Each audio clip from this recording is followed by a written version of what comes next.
Thank you for joining me today. Listen, we're not going to talk about the most exciting subject, but it's an important one. In fact, due diligence and commercial real estate, as far as I'm concerned, they're synonymous with each other. And I find it interesting that over these past few years, I hear the word due diligence just out in the general public, and it's like, hang on, that's my world. Due diligence and commercial real estate, they go hand in hand. I'm going to talk to you guys about that for just a moment.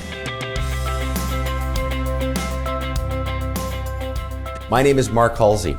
I'm the managing broker of Results Commercial in Minneapolis, St. Paul, Minnesota. And so we're longtime commercial investment real estate brokers. Due diligence is part of what we do every day. So due diligence, you guys, is just simply investigation. It's digging in deep. It's understanding the details, right? Because if you don't do that, we can have really, really big problems. And our problems in our business, they're not little problems. A little problem can turn into a very costly mistake. It can turn into a lawsuit. It can turn into losing a license. So it's really critical that we understand each and every detail of what we're doing. And that's what due diligence is all about. It's about digging deeply. It's about the real estate broker, the buyer or the seller. It's about the real estate attorney, all of us working together to make sure that we're understanding what it is that we are buying or selling, leasing. It doesn't make any difference. Whether you're on the landlord side, the tenant side, the buyer side, or the seller side, we're always having to make sure that we do proper due diligence. So what is due diligence all about? Well, in commercial real estate, it's a long laundry list of items that we need to check through. As we prepare a listing, right, as real estate brokers, and we're very much focused on the seller side of things, well, we do a tremendous amount of due diligence from the moment somebody calls us up and says, Mark, I need to sell my property. My property is located at 123 Main Street. What am I doing? We're digging in. We're getting the history of the property. We're understanding what is the zoning? What is the traffic like? What are the traffic counts? What's the size of the building? What's the finished square footage, raw square footage? How long ago was the roof done?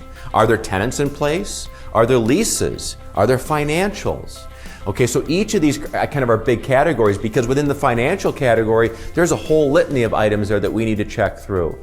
Tenancy alone has a long list of items when we have to verify tenancy, or dealing with our estoppel certificates to make sure that all rents have been paid and deposits are in good order. And of course, some things that you guys are familiar with. Well, let's take a simple example. You buy a house.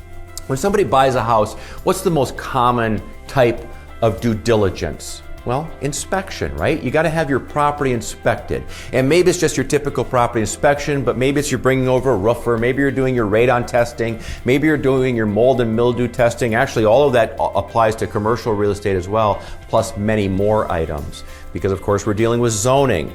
In fact, just did a video about zoning a few minutes ago that you guys might want to check out. But you know what? In due diligence in commercial real estate, the big dog, so kind of the big dog that we have to deal with every day that can become a little bit problematic at times, environmental.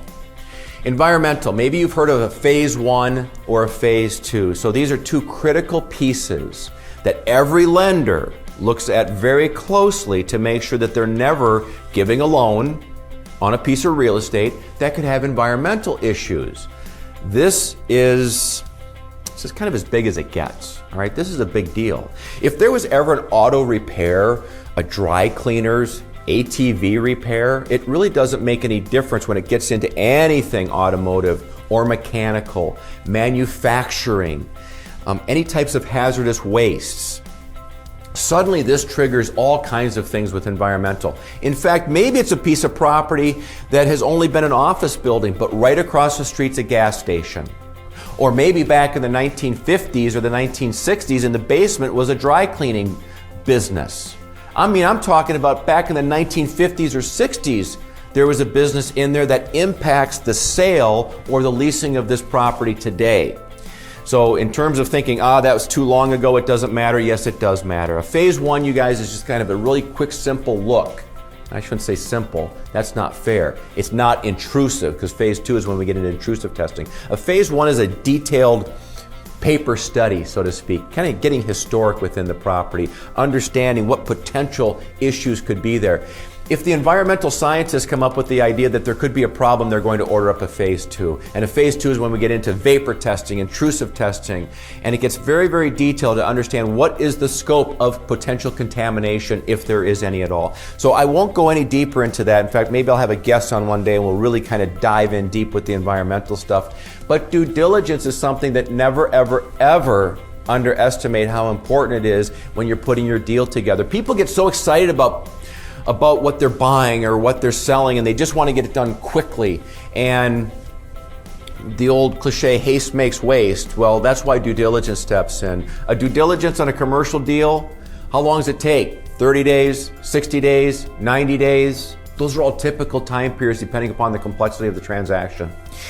So make sure when you're hiring a broker, when you're buying a piece of property, that they're running a very elaborate checklist of due diligence items. They're working in conjunction with the lender, because the lender is part of their underwriting, is a tremendous amount of due diligence. We're working with the real estate attorney as well. So you got a lot of brains working together to check everything off before we actually give a thumbs up for a clear to close on that property. I hope this is helpful. We talk a lot about real estate investing, commercial brokerage. I hope you'll check us out. Take a look at our website. You might find some good information on there, resultscommercial.com. Social media, Facebook, Twitter, Instagram, LinkedIn, all of it, you'll find us there. And I hope you'll subscribe to our YouTube channel so you guys can keep watching what we're doing over here on some of our videos. Thanks for joining me today.